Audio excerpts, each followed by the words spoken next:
ജൈവമാലിന്യ ശേഖരണ സംസ്കരണ രംഗത്ത് മികച്ച മാതൃകയ്ക്ക് മൂന്നാർ ഗ്രാമപഞ്ചായത്ത് മുമ്പേ തുടക്കമിട്ടിരുന്നു. ഇതിന്റെ ഭാഗമായിട്ടാണ് ഗ്രാമപഞ്ചായത്തിന്റെ നേതൃത്വത്തിൽ ജൈവമാലിന്യങ്ങളിൽ നിന്നും വളം നിർമ്മാണവും വിൽപ്പനയും നടന്നുവരുന്നത്. പഞ്ചായത്ത് പരിധിയിലെ ആളുകളിൽ നിന്നും മാലിന്യം ഫലപ്രദമായി ശേഖരിക്കുകയും സംസ്കരിച്ച് വളമാക്കുകയുമാണ് ചെയ്യുന്നത്. ഈ രംഗത്ത് മികച്ച മാതൃക സൃഷ്ടിച്ചാണ് പഞ്ചായത്തിന്റെ മുമ്പോട്ട് പോക്ക്. 2022-24 കാലയളവിൽ 7.5 ലക്ഷത്തിലധികം രൂപയുടെ ജൈവവളം വിറ്റഴിക്കുവാൻ സാധിച്ചുവെന്ന് ഗ്രാമപഞ്ചായത്ത് സെക്രട്ടറി ഉദയകുമാർ പറഞ്ഞു.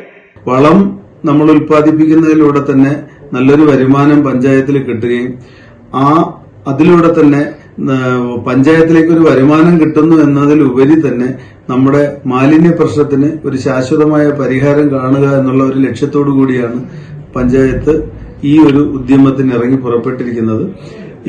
വളരെ നല്ല രീതിയിലാണ് മുൻകാലങ്ങളിൽ വളം കച്ചവടം ചെയ്യുന്നതിലൂടെ അല്ലെങ്കിൽ ഉപഭോക്താക്കൾക്ക് അത് വിതരണം ചെയ്യുന്നതിലൂടെ നല്ലൊരു വരുമാനവും പഞ്ചായത്തിൽ കിട്ടുന്നുണ്ട്. ജൈവവള നിർമ്മാണം മാത്രമല്ല, പഞ്ചായത്തിലെ മാലിന്യ സംസ്കരണ പ്രവർത്തനങ്ങളാകെ മികച്ച രീതിയിൽ മുമ്പോട്ട് കൊണ്ടുപോകാനുള്ള പ്രവർത്തനങ്ങളാണ് നടത്തുന്നതെന്നും ഗ്രാമപഞ്ചായത്ത് സെക്രട്ടറി വ്യക്തമാക്കി. കുറഞ്ഞ വിലയിൽ സാധാരണക്കാരായ കർഷകർക്കുൾപ്പെടെ ജൈവവളം ലഭ്യമാക്കുന്നതിനുള്ള പ്രവർത്തനങ്ങൾ നടത്താൻ പഞ്ചായത്ത് ലക്ഷ്യമിടുന്നുണ്ട്. കൂടുതൽ ശാസ്ത്രീയ രീതികൾ വളം നിർമ്മാണത്തിന് ഉപയോഗപ്പെടുത്തി ജൈവവളത്തിന്റെ ഗുണമേന്മ വർദ്ധിപ്പിക്കും. ജൈവവളം നിർമ്മാണത്തിനപ്പുറം മൂന്നാറിനെ പൂർണ്ണതോതിൽ മാലിന്യമുക്ത ഇടമാക്കുകയാണ് ലക്ഷ്യമെന്നും ഗ്രാമപഞ്ചായത്ത് സെക്രട്ടറി അറിയിച്ചു. News bureau, Adimali.